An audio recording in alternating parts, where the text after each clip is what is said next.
I found the story of Punishing Greyraven to be uniquely compelling.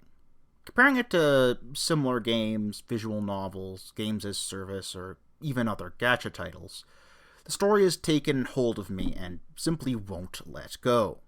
Since I can't stop thinking about PGR, I see no reason as to not write about my thoughts regarding this current obsession while waiting for serum to build back up. So what do I mean by story? I see PGR's story as having three key strengths. 1. Character. The personalities of the cast and what they are like. What do they want? Why do they want it? How do these things affect other characters? Etc. Setting. The world in which the story takes place. What the circumstances surrounding the characters are. 3. Feel. I'm combining what is traditionally called tone, atmosphere, and mood, as the three are heavily interlinked. Generally speaking, how you react while playing, reading, what emotions are evoked to the music, dialogue, gameplay, and so on. So, applying this to PGR. The characters is probably the standout element for many who found themselves hooked on PGR's story. The characters are all compelling in their own way. Each has a distinct personality, goals, method of speaking, design, and either explicitly have reasons for their actions, or leave enough room to let you speculate what those reasons are. I won't speak of their complexity or depth, but villain or hero, every member stands out on their own. As a consequence of these defined characters, you can't help but wonder on how they would interact with one another.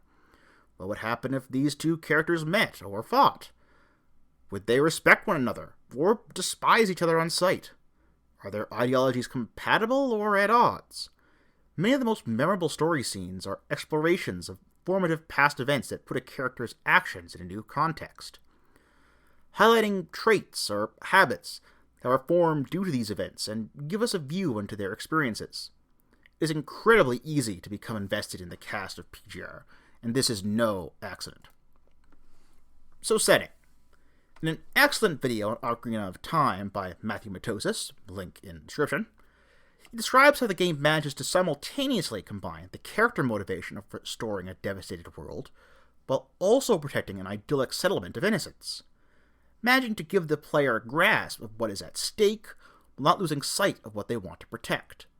PGR has a similar dual motivation setting, with the Earth under total control of infected machines, while humanity's last bastion rests in orbit around the planet. You see all too well what has been lost, all the pain that has been suffered, the sheer magnitude of lost lives. But you also see life carrying on in relative normalcy. Kids go to school, they play, people live their lives in, if not ideal conditions, but relatable ones. You immediately grasp what you are fighting for, not some vague ideology, but to shield those from experiencing the suffering that has already been felt by too many. Finally, there is feel. PGR takes place in a dark world. It is grim, full of suffering, and happy endings are few and far between. Appropriately, the tone of events is usually quite serious and grim. Usually, but not always. Much of the time is spent in life-or-death situations where one misstep could lead to an untimely end. But there is still time for contrast, a moment shared between friends, small victories against overwhelming odds, even jokes or tension-relieving events that provide a breath of air before returning to the more serious points. This all contributes to the cycle of peaks and valleys of tension and release. But as dark as the valleys go, they have always been finite. The end of a chapter regularly leaves me with, above all, a feeling of hope. That struggle is not without meaning, that there are breaks in the storm, and that the future remains unwritten. So is the story flawless? No, far from it. I could write just as much about the narrative weaknesses of the game, but that is not a project I plan to undertake, as PGR has been a very positive experience for me. The journey I have been brought through has been a memorable one, and I look forward to what is to come. Anyway, thank you for watching, and goodbye.